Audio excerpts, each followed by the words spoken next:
Thank you very much, Mr. Speaker. Mr. Speaker, sir, allow me to start with sharing my condolences with the families and the friends and the entire country for the 34 souls that were lost in this exercise. Now, I just hear from my colleague that the number has gone to 39.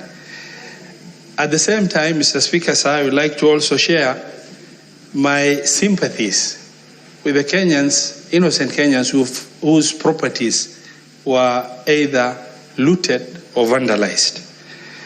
I also stand here, Mr. Speaker, sir, because often little problems that happen tend to overshadow the bigger picture of what our security forces have been able to do.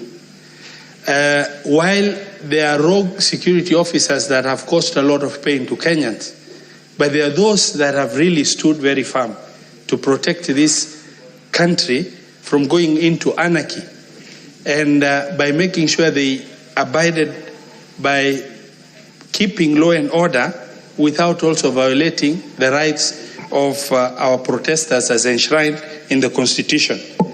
I say this because I watched a very emotional video, Mr. Speaker, sir, where an armed police officer with a gun, with everything, was chased down the street.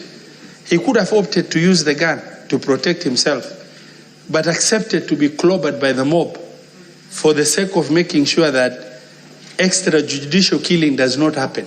And we have such security officers that we must applaud and also share our sympathies with them for doing an excellent job.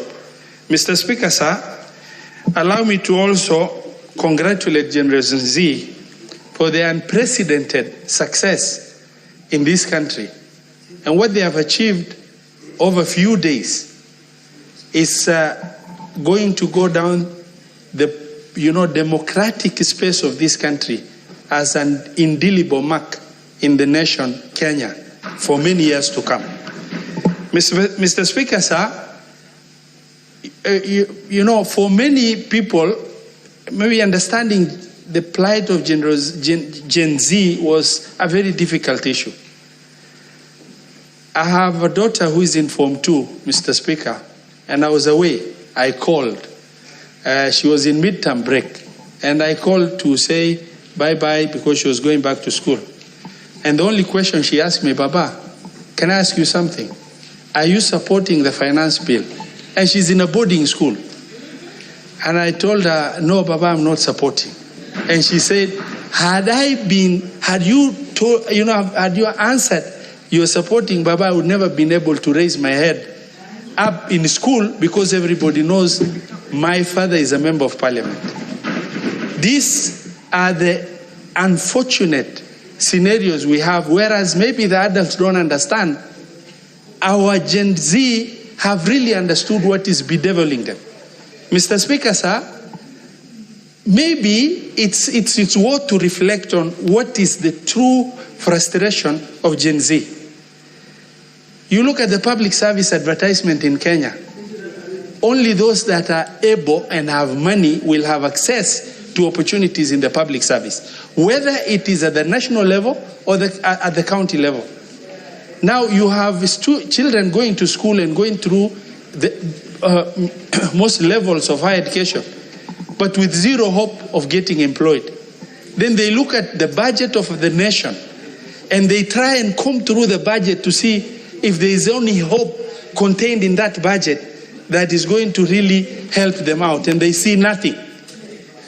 And they see an opportunity that oppresses more in the finance bill, and that has boiled into a situation where they had taken the matters into their hand.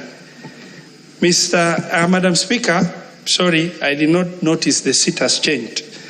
Madam Speaker, while I congratulate Gen Z for exercising their right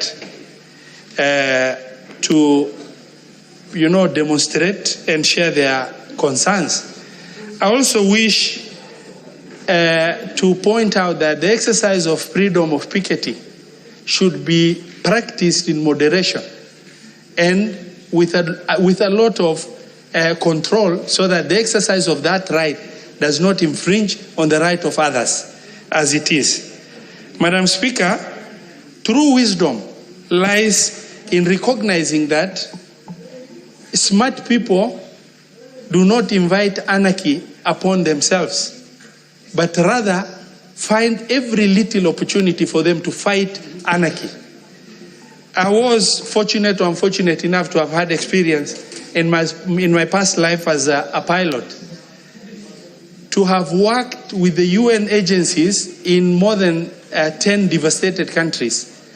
And that is, name them: South Sudan under Operation Lifeline Sudan, North Sudan, Darfur section, Central African Republic, Chad, Somalia, Afghanistan, Congo, Liberia, among others. And I've seen real life what anarchy means in terms of the level of devastation, the level of suffering, the level of human suffering mothers, women, and children undergo, for you to be able to imagine that this country can easily be allowed to go into anarchy. It is extremely important as leaders, and I want to take this opportunity at this juncture to really immensely appreciate the efforts of the House leadership, particularly the majority leader and the minority leader, for this bipartisan approach, for us to be able to do moments of sincere self-reflection as leaders in this country, and also as the moment that has really awoken, the true humbleness in the leadership as it is. Madam Speaker, I want to, maybe take this opportunity as the Chair of Finance and Budget, because I've seen the memorandum that the President has sent back to National Assembly. That memorandum ought to have also come to the Senate, but nevertheless, I want to take this opportunity to advise the Cabinet Secretary for Treasury to be able to get to understand first. Government ministries, whether at the county level or national level, have the tendency to use different words to mean the same thing for purpose of generating budget lines to be allocated money. If the Cabinet Secretary will sit on the budget of the government of Kenya, I'm 100% sure he will be able to come through to reduce the amount of deficit, maybe as a result of the finance bill having been rejected by the President. Issues to do with recurrent expenditure, feel good allocations to politically correct individuals in form of development that are absolutely unnecessary, and issues to do with renovation, refreshment, training and development, and many other issues, including foreign and domestic travel. I would like to urge National Treasury to really get through, comp the numbers in order to be able to get a rational budget that is able to really capture the aspiration of Kenyans as well as Gen Z in terms of living within our means. Now, Madam Speaker, let me come to the realities of the government of our President, President William Samoei Ruto. Madam Speaker, I was in Azimio in the last general election, but after election, through invitation, I managed to join Kenya Kwanza government. And by joining, we happen to have majority in the Senate and majority in the National Assembly. However, Madam Speaker, the President was very wise, maybe enough, to have considered those that have supported him and give them cabinet consideration. However, 2 years have passed. August next month, 2 years would have lapsed in the first term of government. It is about time for the President to be able to really look very, very deeply into whether or not political reward has really managed to help him manage the political government into delivering the result that is required. I say this because I have first-hand experience on many issues.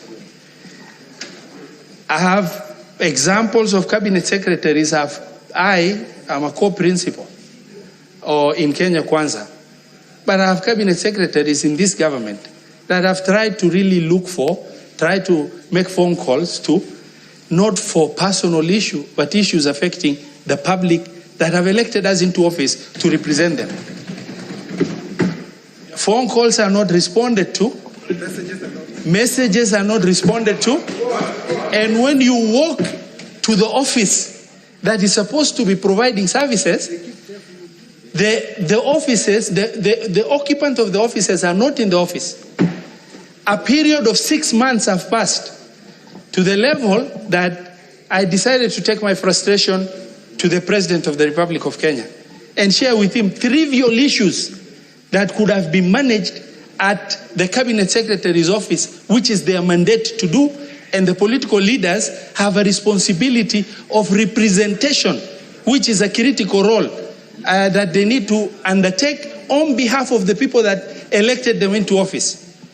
And only for the President to call and share the same issues I would have shared with the respective Cabinet Secretary. And I was asked to go and see the Cabinet Secretary. 6 months down the line, I am unable to see that Cabinet Secretary. Now the question I ask myself, my issues are very minor. I can overlook and forget about it. But the question is, who is managing the political government of President Ruto? Who is managing? If the Cabinet Secretaries do not understand their role, that everything must be done by the President of the Republic of Kenya, trivial issues that the President should not even speak to, issues that a Cabinet Secretary needs to attend to. And instead, what we have are Cabinet Secretaries that are working. Senator Keroche, can you please consult in meetings? What we have are Cabinet Secretaries that are working as CEOs of private entities. They talk to who they want, be in the office when they want, and they make feel-good appointments that are picture smart.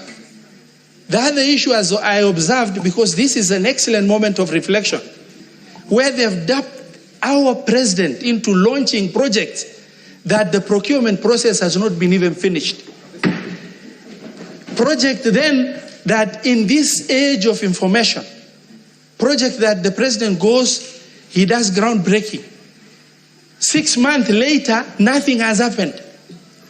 Who are responsible for that? Cabinet secretaries. Why? Because they are looking for picture smart opportunities for them to be able to be seen they are working. Now we have a situation where unless the president speaks, you don't see any cabinet secretary speaking in defense of the government. You don't see them moving. Okay, you find them flying, only for them to get opportunities that will make them, a feel-good opportunity for that matter. The president is faced with a huge challenge when it comes to most cabinet members.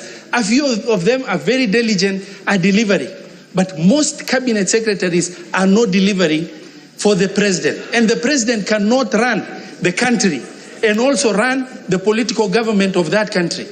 It requires cabinet members who are able to do their responsibilities with minimum supervision. Madam Speaker, at some point, I shared, some unfortunate advice, maybe even to our president.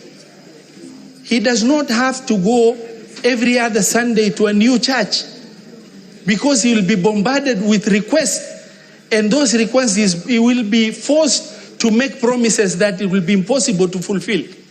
It makes the president look bad. Maybe the same way President Moi, Marehemu President Moi, President Kibaki were able to go to churches within the CBD, so that you are able to provide a lot of time to supervise your ministries as required. Our president also does not have to fly every other day to this small event you are invited to this other small event you are invited to. An MP tells you there is some small event, you go. You lack the time required for you to sit down and supervise your ministries in State House, and for you to be able to reflect on the performance of your ministries as required. It is extremely critical that our president does not respond to every little issue that is there. For example, I was very pained as a leader in Kenya Kwanza when, when reporters who are also fighting for fame and space, you invite them in the middle of chaos for interview to State House. These reporters themselves are fighting for space. Why do you invite them? Then you are able to you want to inform the country, do press briefing. That does not require for you to, and then you get reporters that themselves, that is an opportunity for them to really, make you look bad and fight for fame themselves. It's a very unfortunate scenario that took shape. Our president does not have to speak every time. He shouldn't speak every time to every little issue that comes up. He needs to reflect more. Use the cabinet and other structures of government to be able to speak government positions as required. And I want to really, end by in the moment of the opportunity, end by saying two issues. I would like to urge His Excellency the President, Madam Speaker, I would like to urge him to get to understand it is very easy for Kenya to accomplish free secondary education in this country. We only need to restructure CDF so that you don't have parents going to the doors of members of parliament begging them for school fees, and school fees being dished out as a favor. School fees being dished out as a favor to these parents. Or if you are not politically correct, you don't get. Why should Kenya of the 21st century be able to be subjecting itself to that? Yet there's a lot of money in the name of CDF where the members of parliament are using it as a privilege to say, I can do that for you, or you didn't support me, forget about it. The government can provide free secondary education, something that will be populous and will make this president look good, something that will identify with Gen Z, and they're able to understand that their plight has been looked into by the government of the day. It is not impossible. My governor has tried to provide free secondary education. It's a little bit challenging, but in Mandera it's taking shape. Why can't it be replicated in the whole nation? And all we need is to restructure CDF so that the amounts being used can be directed and free secondary school be provided to our younger generations and those that are unable to pay their fees. Madam Speaker, in the interest of time, I beg to support.